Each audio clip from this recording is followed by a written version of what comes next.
تو یہ جس کے لیے بات ہو اسی تک رہے. خامند کو حکم ہے کہ اگر کوئی کوتاہی ہے تو اس کوتاہی کی پردہ پوشی کرے. گھر جو ہوتا ہے نا، گھر کچھ چیزیں اجازت نہیں دے رہی میری کہ میں کچھ اور بات آپ سے کروں، کچھ آپ کو نیند بھی آ رہی ہے. دیکھیں، پورا وجود سلامت ہو اور اندر روح نہ ہو تو بندہ زندہ رہ سکتا ہے؟ جڑے نہیں بولے انہیں رہ لینا میرا خیال. وجود ہو سارا سلامت ہے لیکن روح سلامت، بندہ بچ جائے گا؟ بولے نا یار، جنہیں نیند آ رہی ہو بولو. نہیں نہ رہ سکتا. پورے گھر میں ہر شے ہو، ذمہ داری سے بات کر رہا ہوں، پورے گھر میں ہر شے موجود ہو، اگر گھر میں دین نہ ہو تو گھر چلتا نہیں چل سکتا. جس گھر میں نماز نہ ہو وہ گھر نہیں چلتا، جس میں قرآن پاک نہ ہو وہ گھر. اس لیے کہ دین روح ہے. دین، اگر گھر میں دین نہیں تو گھر چل سکتا؟ سن لے حدیث پاک ترمذی شریف کی، نبی کریم علیہ الصلوۃ والسلام. یہ بھی حق ہے. یہ آخری بات اس عنوان پہ سنیں، یہ حق آخری ہے، اس کو بھی سمجھیں. ترمذی شریف میں نبی پاک علیہ السلام نے فرمایا، دعا دی حضور نے. نبی پاک فرماتے ہیں اللہ اس بی بی کو جزائے خیر دے، اللہ اس پہ رحم فرمائے جو سویرے اپنے خامند کو نماز کے لیے جگاتی ہے اور اگر نہ اٹھے تو پانی ڈال کے جگاتی ہے. اور فرمایا اللہ اس خامند پر رحم کرے جو سویرے اپنی بیوی کو نماز کے لیے جگاتا ہے اور اگر نہ اٹھے تو پانی ڈال کے جگاتا ہے. رحم کرے. سب سے زیادہ حق میاں بیوی کا ایک دوسرے کا ساتھی ہے کہ انہیں دیندار بنائے. دین کی جس بات کا خامند کو پتہ ہے، اعلیٰ حضرت نے لکھا ہے کہ خامند کی ذمہ داری ہے بیوی کو تعلیم دینا. یہ اس کی ڈیوٹی ہے پردے کا پابند کرانا. اس کی ذمہ داری ہے کہ اسے قرآن و سنت کے جو احکام پتہ ہے اپنی بیوی کو سکھائے، اس کو بتلائے، اس کو سمجھائے. ذمہ داری ہے اس کی. فرمایا اللہ اس پہ رحم کرے. ذمہ داری ہے. ایک دوسرے کو مذہب سے آشنا کریں، پیار کے ساتھ، محبت کے ساتھ قائل کریں. خامند بڑی باتوں میں روٹھ جاتا ہے. اگر کبھی اس بات پہ بھی روٹھ جائے کہ آج نہیں روٹی کھانی تیرے ہاتھ کی، انہیں نماز ہی نہیں پڑھی، تو آج نہیں میں نے تیرے ساتھ کوئی بات کرنی اس لیے کہ تیری آواز گلی میں نے سنائی دی ہے مجھے. تو خامند کو چاہیے کہ اسے دینداری سکھائے. عورت کو بھی چاہیے کہ وہ کہے صاحب تھوڑی روٹی کھا لینی ہے لیکن مہربانی کریں حلال رزق لے کے آئے. مجھے زیادہ کپڑوں کی ضرورت نہیں، میں پرانے پہ گزارا کر لوں گی لیکن میرے بچوں کے حلق سے ہرا نہیں گزرنا چاہیے کہ دینداری ایک دوسرے کو سکھائیں. ایک دوسرے کو، حضرت سلطان باہو کا نام تو سنا ہوگا آپ حضرات نے، الحمدللہ کافی لوگوں نے سنا ہوگا. حضرت سلطان باہو رحمۃ اللہ علیہ کے جو والد تھے ان کا نام تھا حضرت بازید.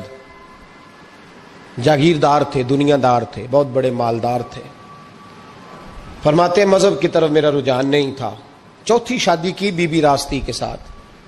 بی بی صاحبہ بڑی نیک تھی. بی بی صاحبہ کہتی ہیں میرا دل کرتا تھا میرا خامد بھی نمازی ہو جائے. اور عام دنیا دار نہیں تھے، 7 جاگیروں کے مالک تھے. بڑا مشکل ہوتا ہے. پیران نظام کے آستانوں پہ غریب لوگ رہ گئے، جڑا 4 جماعتاں پڑھ جائے یا پیسے آ جائیں انہوں نے تو کسی پیر دی لوڑ ہی کوئی نہیں. اور اگر بندہ مالدار ہو تو کئی پیروں دے آپ مرید ہوندے نے.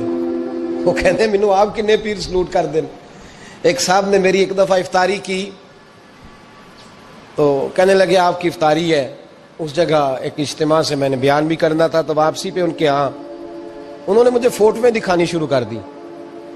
اب یہ بھی ایک مسئلہ ہے نا، کیا کہتے ہیں اس کو، سیلفی. جی بڑے بڑے سیانے بندے ساری دیہڑی یہی کام کرتے رہتے اور کم ہی کوئی نہیں سرے. تو وہ مجھے تصویریں دکھانے لگے، اے پیر صاحب دی بھی میں دعوت کیتی، اے پیر صاحب دی بھی میں دعوت کیتی، اے پیر صاحب دی بھی میں دعوت کیتی، اے پیر صاحب دی بھی میں دعوت. 14-15 پیر مجھے گنوا دیے. تو کھانے تو بعد مینوں کہنے لگے کہ تسی دوبارہ کدو آؤ گے. میں کہا جدو تسی 200 بندے نو میرا بھی نام دس لو گے ادو آ جائیں گے. اب مالدار آدمی ہے نا. تو اب بعد میں مجھے ایک دفعہ انہوں نے فون کیا. میں کیا وہ بڑے بڑے پیران دی اس لسٹ میں اپنا نام نہیں شامل کرانا چاہتا. میں تو نہ چھوٹے چ رہن دے بھائی، ہم بچتے ہیں اس کام سے، بچتے ہیں ایسے آدمی سے. وہ کسی درویش نے کہا تھا جس کی ہر بات میں پوشیدہ ہو نشتر کی چبھن، ایسے ہر صاحب احسان سے ڈر لگتا ہے. بچنا چاہیے. تو مالداروں کے تو آپ بڑے مرید ہوتے ہیں، کئی پیر حاضریاں دیتے پھرتے ہیں، کئی مولوی دستے نگر ہوتے ہیں. معاذ اللہ، اللہ خودداری اور عزت نفس عطا کرے. آمین تو کہہ دیجئے. دینداری کی اللہ توفیق عطا فرمائے. تو بہت بڑے جاگیردار تھے حضرت سلطان باہو رحمۃ اللہ علیہ کے والد. بی بی صاحبہ کہتی ہے نمازی بنانا تھا خاوند کو. کس کو؟ کس نے بولے؟ کس نے نمازی بنانا ہے؟ اور بیوی کو کس نے بنانا ہے؟ پکی گل ہے جی. میں کونسلر صاحب نو میں کیا ماشاءاللہ جیت گئے ہو؟ کہندے ہاں جی. میں کہندے جی کوئی حکم ہوئے تے میں دسو. میں کہ حکم ہے کہ تسی اپنے ہلکے دے بندیاں دی ڈیوٹی لانی, کیڑا کیڑا نماز حاضری لانی ہے, کیڑا کیڑا نماز پڑھنا ہوندا تے کیڑا کیڑا نہیں ہوندا. کہنے لگے بڑے سیانے نکلے ہو, پہلا مینوں ہی وسیتے واڑ چھڑیا جی. میں جاؤں گا تے دوجیاں دی حاضری لاں گا نا. تو خاوند نمازی بنائے گا بیوی کو تو اس سے پہلے خود بنے گا تو بنائے گا نا جی. جی تو اگر خاوند کہہ دے تو پڑھیا کر, میرے پیچھے نہ لگی تو کہندی جنی کو تو پڑھنی اونی میں پڑھنی ہے نا. تو میں آج میں ایک دوست کو کہہ رہا تھا بچے وہ کام نہیں کرتے جو آپ کہتے ہیں. میں نے جمعے میں بھی کہا تھا بچے وہ کرتے ہیں جو ہمارا عمل دیکھ کے بچے چلتے ہیں, صرف بات پہ عمل نہیں کرتے. بی بی راستی کہتی ہے میں نے ٹھان لی کہ میں نے اس جگیردار کو, وڈیرے کو, اس موٹے بڑے چودھری کو میں نے نمازی بنانا اور بنا کے دکھانا ہے نمازی. بی بی صاحبہ کہتی ہیں کہ وہ جس خاتون کی بھی باری ہوتی تھی, 4 بیویاں ہوتی تھیں, وہ اس کا حق ادا کرتے تو بعد میں اپنی خوابگاہ میں جا کے آرام کرتے. ان کا جو خادم تھا ملازم, وہ رات کو دودھ کا پیالہ انہیں دینے جاتا تھا, سونے سے پہلے ان کے پاس دودھ کا پیالہ پہنچتا تھا. تو بی بی صاحبہ کہتی ہیں میں نے رات کو ملازم سے کہا دودھ دینے تو نہیں جائے گا, میں جاؤں گی. کہ میں آدھی رات کو دودھ کا پیالہ لے کے حاضر ہوئی. تو کیسے آئی؟ میں نے کہا بی بی ہوں, آ گئی ہوں, تو اب مہربانی کریں. میں نے کہا اگر اجازت دیں تو آپ کے پیر نہ دبا دوں. چل دبا دے. بی بی کہتی ہیں پیر دباتے دباتے میں نے کہا اگر اجازت دیں تو صبح نماز کے لیے جگا دوں. یہ نماز کی تبلیغ ہو رہی ہے. تو بابا جی پتہ کیا کہتے ہیں حضرت بازید, کہنے لگے تو مجھے جانتی نہیں, خبردار مجھے تبلیغ کرنے کی کوشش کی. اس گھر میں رہنا ہے تو سانس اونچا نہ لینا, پتہ ہے تو کس کے ساتھ بھی آئی, خبردار. کہتے میں چپ کر کے آ گئی. اگلے دن پھر دودھ لے کے پہنچ گئی تو انہوں نے آنکھ کھول کے دیکھا میری طرف, پھر آ گئی ہے. میں نے کہا میرے خاوند ہے, میرے سر کے تاج ہے, پیر دبا دوں؟ کہ دبا دو. کہتے ہیں میں نے 10 منٹ پیر دبائے تو میں نے کہا اگر جان کی امان پاؤں تو فجر میں جگا دوں. میں نے جلال فرمایا. کہنے لگے تجھے کہا تھا نا کہ مجھے کسی کا مشورہ قبول نہیں, تو کون ہوتی ہے مجھے بات کرنے والی, چل دوڑ جا. بی بی صاحبہ کہتی ہیں میں 10 دن جاتی رہی. کتنے دن؟ انہوں نے سختی بھی کی, برا بھلا بھی کہا, اور کئی دن یہ بھی کہا کہ کل آئی تو پھر یاد رکھنا. کہتی ہیں 10ویں دن میں گئی تو حضرت بازید کہتے ہیں میرے دل میں خیال آیا یہ جان چھوڑنے والی نہیں, یہ باز نہیں آئے گی. اور چلو ہے بھی تو میری بیوی, غلط بات بھی کوئی نہیں کر رہی, کہہ بھی نماز کر رہی ہے. کہنے لگے اگر میں سویرے اٹھ جاؤں تو پھر دوبارہ تو نہیں آئے گی, تو دوبارہ تو نہیں آئے گی. یہ دیکھیں میاں بیوی کا آپس میں رشتہ. سویرے اگر میں اٹھ جاؤں نماز کے لیے تیرے کہنے پہ تو میری جان چھوڑ دے گی تو. بی بی صاحبہ کہنے لگی میں دوبارہ نہیں آؤں گی, آپ مہربانی کریں سویرے اٹھ جائیں. کہنے لگے چل تو میری بیوی ہے, ایک بار مان لیتا ہوں تیری بات, سویرے جگا دینا.